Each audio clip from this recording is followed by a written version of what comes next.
sanad kadib markii magaalada Muqdisho lagu diray wali Cabdisalaan Sheekh Xasan Xiis oo ka howlgali jiray telefishinka caalamiga ah Hon Cable TV xafiiskiisa magaalada Muqdisho ayaa waxaa munaasabad loogu aqoonsanaya maalinka tacadiga saxafiga ayaa waxay ka dhacday magaalada Nairobi ee caasimadda dalkani Kenya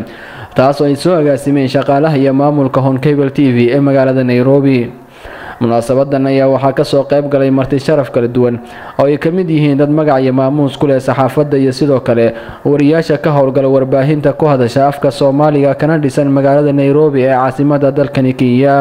waxaana sida muuqataba madaxa ay ku xirteen wariyaashani maradii guduudneed ee sanad ka hor suxufiyiinta ay ku xirteen madaxa. munaasabadan ayaa waxaa ka hadlay suxufiyiin kala duwan iyagoona sheegay in 18 December ay u aqoonsanayaan maalinka tacadiga suxufiga Soomaaliyeed iyadoona ay jiraan maalmo kale oo sidoo kale lagu xasuusto taariikhda Soomaaliyeed isla mar ahaantaana suxufiyiin fara badan ay ku waayeen naftooda xilli ay ku guda jireen hawshooda maalmeed.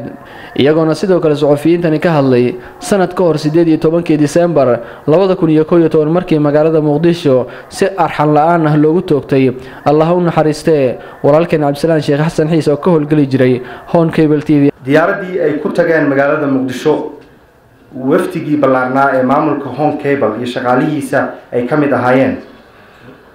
waxay awood iyo tiirar ka dhistay qalbiga wariyaasha Soomaaliyeed ee nool ee dareemay in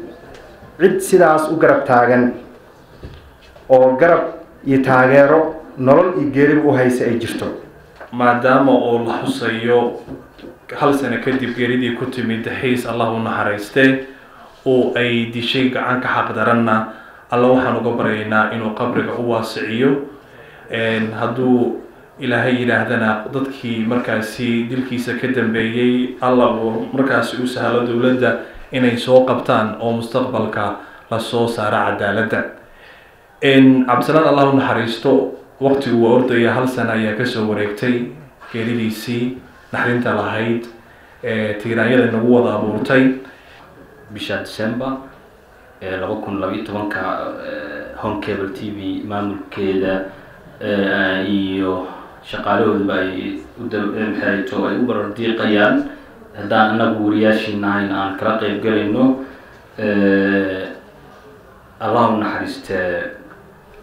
وري هون كابل مقدشو عبدالسلام حيس وحكرا صنعين كرنا مجلتو عبدالسلام وحن الله أبرينا إنه نحرستي جناعي كور رابيو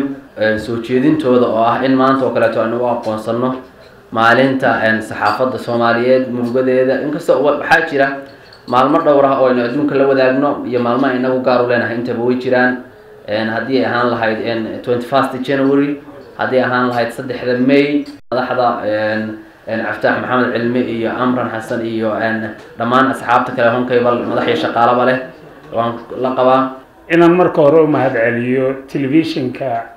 إن هون كيبل أورهنا هانتي إن ولي قلبي جودا كوهايا ولالكو ذي لشقيني كجيريودي sanad ka hor aanan ogeyn oo la wada socono shaashada ka daawanaynay. gunaanadkii munaasabadan isugu jirtay aqoonsiga maalinka tacadiga saxafiga iyo sidoo kale barordiiq loo sameeyay wariye Cabdisalaan Sheekh Xasan Xiis oo sanad ka hor magaalada Muqdisho ku geeriyooday ayaa ugu dambeyn waxa ka hadlay agaasimaha Hon Cable TV ee magaalada Nairobi Cabdifataax Maxamed Cilmi. anigoo ku hadlaya afka maamulka TV-ga Hon Cable TV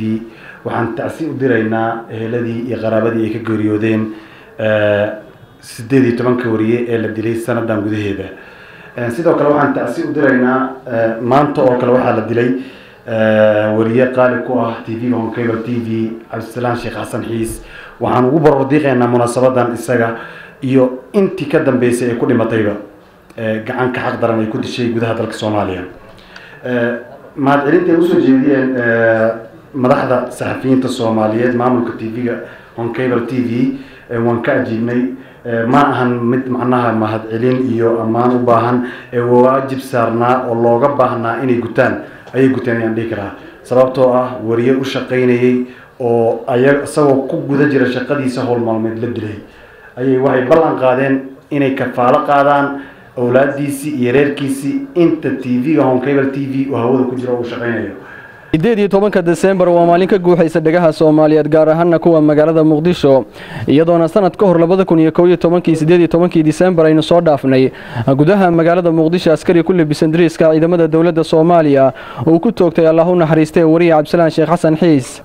Cabdisaaq Miradhowr Home Cable TV Nairobi Kenya